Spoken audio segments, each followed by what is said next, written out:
யதார்த்த ரீதியாக இவ்வளோ நாளாக நமக்கு தடையாக இருந்தது ஆக்டர் ரஜினிகாந்த்ன்ற மதிமாறன் தான். அவர் கொஞ்சம் விலகிட்டாருன்னு வச்சுக்கோங்க, எல்லாமே தோதாகிடும். அப்போ அந்த 150 கோடி அந்த கான்செப்ட், அது டைரக்டர் ஞானவேல் ராஜான்னு ஒருத்தர் இருக்கார். அவர் தான் வேட்டையன் படம் எடுத்தவர். அவரு தான் தோது பண்ணி கொடுக்குறாரு நமக்கு. ஓகே, மற்றபடி ஆக்டர் ரஜினிகாந்த் என்கின்ற மதிமாறன் ஓரளவு தோது செஞ்சு கொடுக்குறாரு. ஆனால் அதுக்கப்புறம் பயங்கரமாக லாக் பண்ணிடுறாரு. அதனால தான் தோதாக மாட்டேங்குது. அவரோட கான்செப்ட் அவ்வளோதான். ஓகே, அதனால் அடுத்தடுத்த படிநிலை நோக்கி நம்ம நகர்ந்து போகணும்.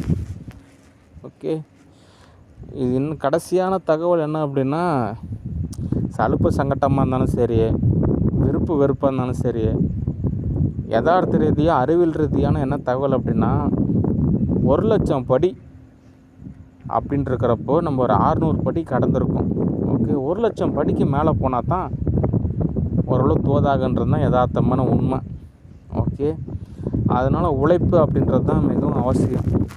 ஓகே, ஏன் அப்படின்னா இப்போ நம்ம யதார்த்த ரீதியாக சொல்கிறேன், இப்போ இந்தியாவை பொறுத்த வரைக்கும் நம்ம 1,00,000 மூவி புக் பண்ணிட்டோன்னு வச்சுக்கோங்க. அது படப்பிடிப்பு நடக்குதோ நடக்கலையோ, ப்ரொடியூசர் காசு கொடுக்குறாங்களோ கொடுக்கலையோ, ஆனால் அதுக்கப்புறம் தான் நமக்கு எல்லாமே ஓரளவு தோதாகும் அப்படின்றது தான் யதார்த்தமான ஒரு நியதியாக இருக்கிறப்போ, நம்ம உழைப்பு மட்டும்தான் நம்மளோட கான்செப்ட்.